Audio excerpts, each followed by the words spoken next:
Hello my dear friends, मेरा नाम doctor Mohammad Shadab है। मैं advance multi speciality hospital Phulwari Sharif Patna में कंसल्टेंट यूरोलॉजिस्ट हूं और मैं Netaji Subhash medical college beta में प्रोफेसर सर्जरी भी हूं। आज हम लोग बात करेंगे प्रोस्टेट के बारे में। प्रोस्टेट एक ग्लैंड होता है जो कि मर्दों में होता है और ये पेशाब की थैली और पेशाब की नली के बीच में पाया जाता है। और आपने अक्सर देखा होगा कि 50-60 के उम्र के होने के बाद मर्दों में कुछ ना कुछ पेशाब की परेशानी रहती है, जैसे पेशाब धीमे होना, पेशाब लगना तो रोक नहीं पाना, जल्दी जल्दी पेशाब होना, या रात में उठ के पेशाब करना, बार बार पेशाब में इन्फेक्शन हो जाना। तो ये होता क्यों? ये होता इस वजह से कि 50 की उम्र के बाद जो है प्रोस्टेट ग्लैंड का साइज बढ़ने लगता है और 70-75 जाते जाते तो ऑलमोस्ट 50 to 60% पे लोगों में, जनरल पॉपुलेशन में प्रोस्टेट का कोई ना कोई सिम्टम पाया जाता है।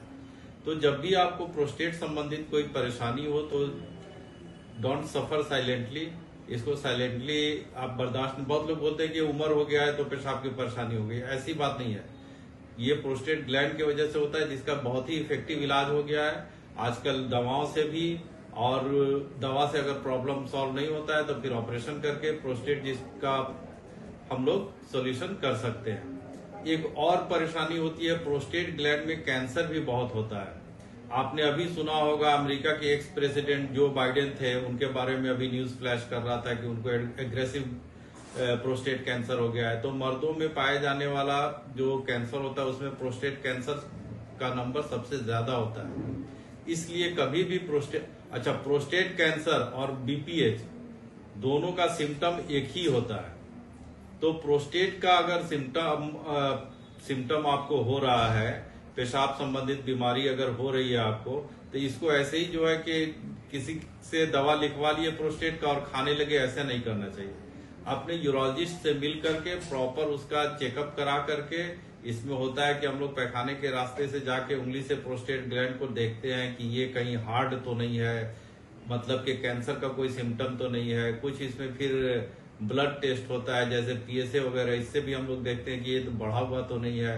अगर बढ़ा हुआ रहता है तो फिर उस तरह से हम लोग फिर उसका जांच करते हैं, बायोप्सी करते हैं कि कैंसर है कि नहीं है। अगर कैंसर है भी तो फर्स्ट स्टेज में इसका डिटेक्शन हो जाता है तो हम लोग इलाज अच्छे तरह से कर पाते हैं और लगभग पेशेंट का लाइफ स्पैन और सारा लाइफ स्टाइल भी नॉर्मल ही रह जाता है। इसलिए कभी भी आपको प्रोस्टेट से रिलेटेड कोई भी सिम्टम हो तो इसको एज रिलेटेड सिम्टम समझ करके इसको कभी भी इग्नोर नहीं करना है। अपने यूरोलॉजिस्ट से मिल करके प्रॉपर उसका जांच करा करके और प्रॉपर ट्रीटमेंट करवाना चाहिए, क्योंकि देख रहे हैं कि ये बड़े बड़े लोगों में भी, अभी मैंने कहा कि जो बाइडेन में हुआ, कुछ दिन पहले, साल भर पहले सुना होगा आपने कि इंग्लैंड के जो बादशाह है, पहले प्रिंस किंग चार्ल्स, उनको भी प्रोस्टेट कैंसर हो गया है। तो प्रोस्टेट कैंसर काफी कॉमन है, इसलिए इसको इग्नोर नहीं करना चाहिए। अपने यूरोलॉजिस्ट से मिल करके प्रॉपर ट्रीटमेंट, प्रॉपर जांच करा के प्रॉपर ट्रीटमेंट कराना चाहिए। Thank you very much.